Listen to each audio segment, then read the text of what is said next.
So ayan, mag-unbox tayo ng Rizor. Hindi ko siya na-open ng 3 days ago. Okay, time check, alas 12:25, June 2.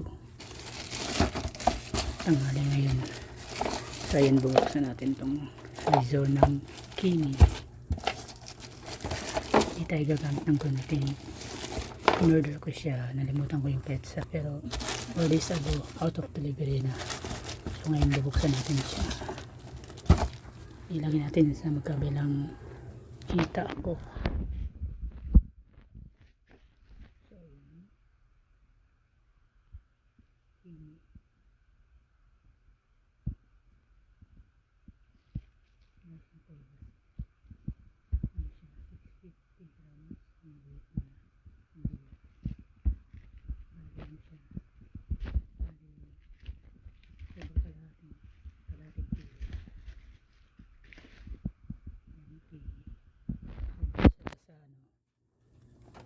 Kalahati Kimi, may gitan siya 500 mga nasa 560 pesos to 590 pesos. Hindi ko alam kung original to, pero base sa mga comment sa Shopee ko sa ito nabili, sabi nila matagal na maglobat, okay naman yung blade niya, wala naman siyang masyadong negative feedback. Ito yung details niya.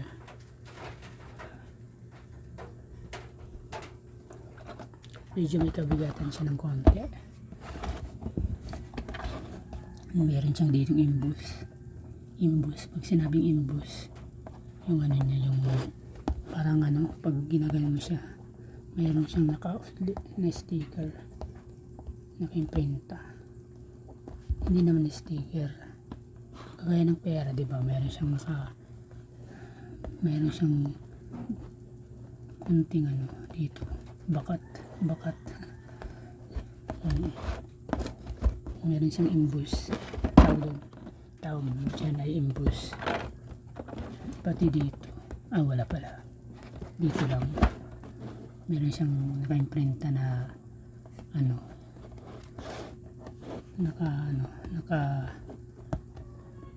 naka-imbus, or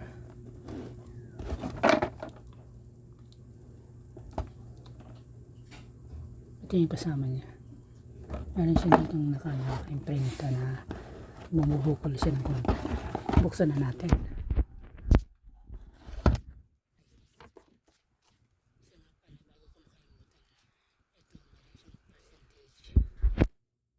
Dati ko nabinili,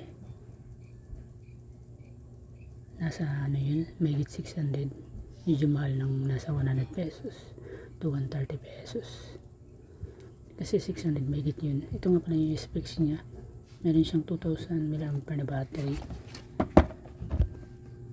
Ito, voltage 3.2, charge time raw ay 3 hours, tapos yung paggamit 180 minutes. Yung kada 60 minutes 1 hour, tatimes nyo siya ng 3, bale 180 minutes, ibig sabihin 3 hours ang paggamit. Hindi ako naniniwala, siguro ano to, totoo to, yung nasa 2000 mAh na battery, pero yung paggamit nasa ano lang, siguro 1 hour at kalahati. Yung pag-charge nasa 3 hours. Ano siya, 5 watts. Ito yung mga specs niya. Manufactured by, so yan, pasensya na guys, details by details. Ito yung model niya, KMPG89A. so ayan,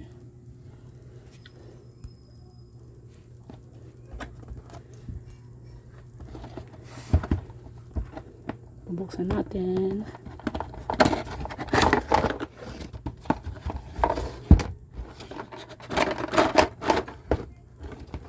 Ayan,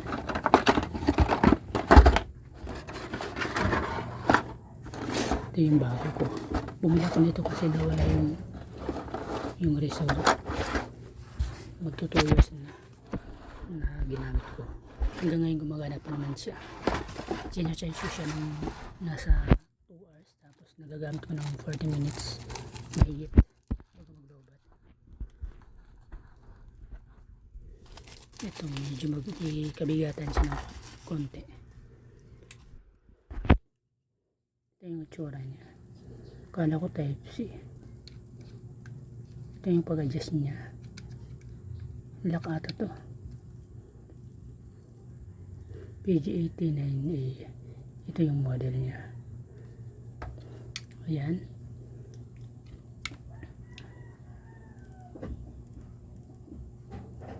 Watts.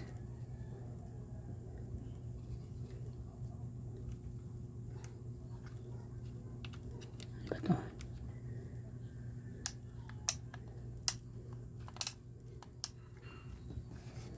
Okay naman. Ito yung sticker. Parang sticker. Nasa yung manual niya. Yung mga kasama niya.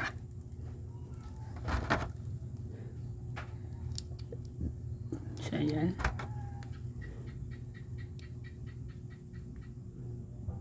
Panglinis ata to. Lubrication for cutter head.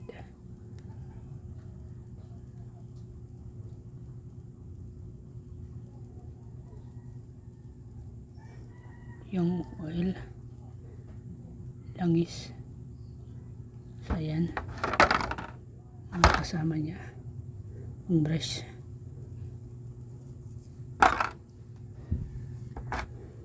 Dapat lang siya.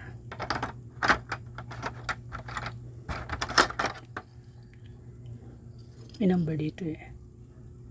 Number 1. Manipis. Pasimikan bata to. Ito naman number 2. Paano ba to?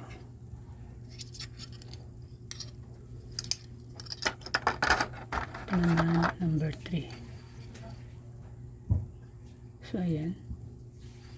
Ito naman number 4.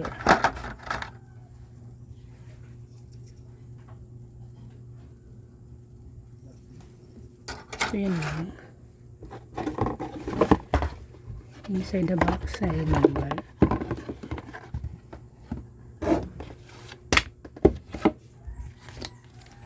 So ayan. Yung manual niya.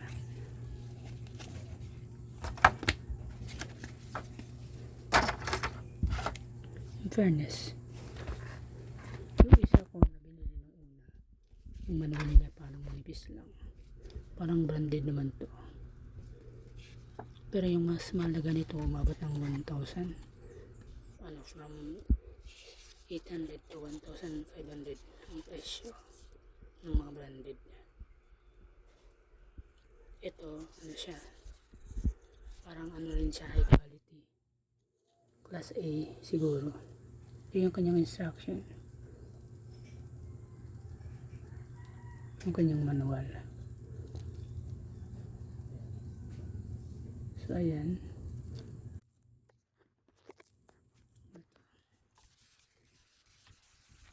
Naman.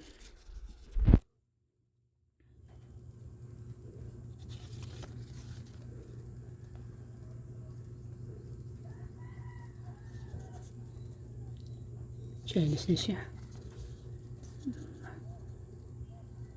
Yung manual niya, translate sa Chinese. Tapos sunod Espanyol. Ayan, Espanyol na. Ayan. Yung Espanyol. Yung ano. Sunod. Turkey na yung language.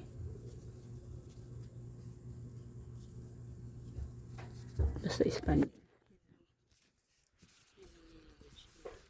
Marami siyang language pero hindi ko alam kung ano na.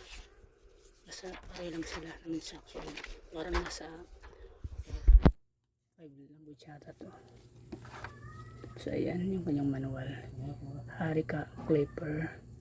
So ayan, so ayan,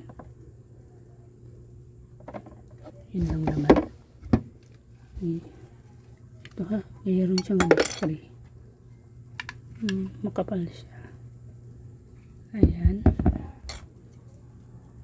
Ito pala yung ano, yung para hindi siya makasugat or makagasgas kapag nilagay mo siya sa kahit saan.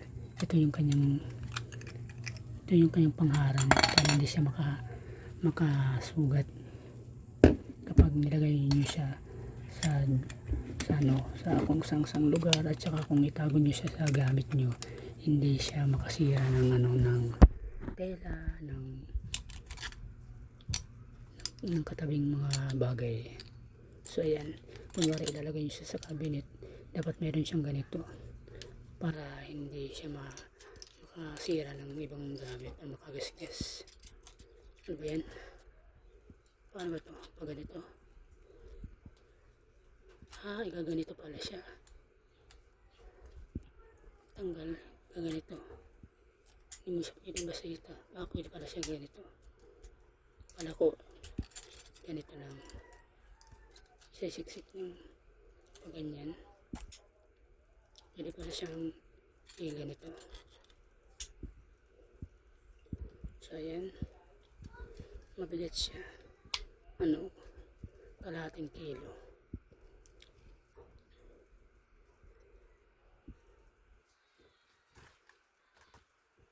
Nasa kalahating kilo siya. Ano ba ito buksan? Sandali lang, hindi ko pa natin-testing. Ito pala.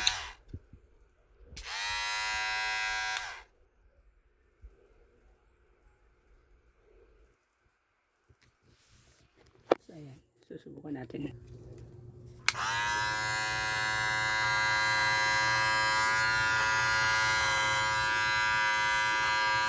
Sa bigote.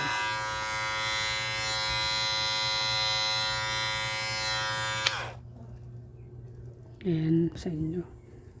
Mayroon ba?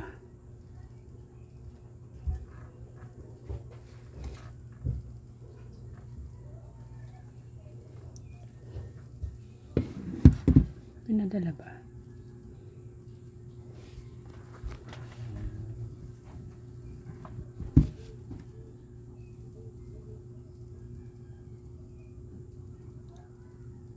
Bigote ko. Saan ba yan?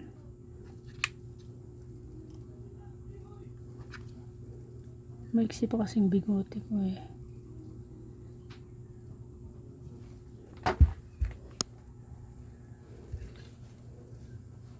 Ano ba yan?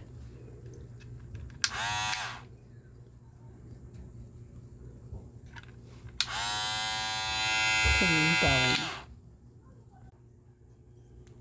Ayan, hair clipper. Input 5 volts 1000 mAh. Hindi ko maintindihan yan. Battery 2000 mAh. Charge time 3 hours. Power 5 watts. Made in, ano ba to? PRC. Yung charging time 3 hours. Tapos 180 minutes. Bali, kada 60 minutes, umabot siya ng 1 hour. So, times yung 60 minutes times 3, 180. Pag times 2 kasi 120. Bali, nasa 3 hours rin yung paggamit. Ewan ko kung totoo. Siguro mga 1 hour lang ito kalahati. Kasi yung iba, OA sa description. Malakas yung kanyang niya. Yung kanyang tunog, yung kanyang malakas yung kanyang ito. Tao dito, dynamo. So yun lang guys, ito yung kanyang hindi siya type C, yung kanyang charging port. So ayan, inayos natin ang pagkakasunod-sunod. Ito number 1.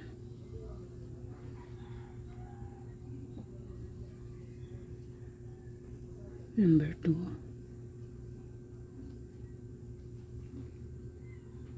number 3,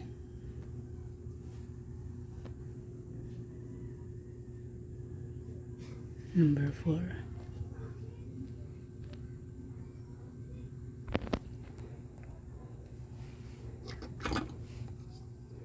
ito yung kanyang itsura ng birthday. Ito yung number 4,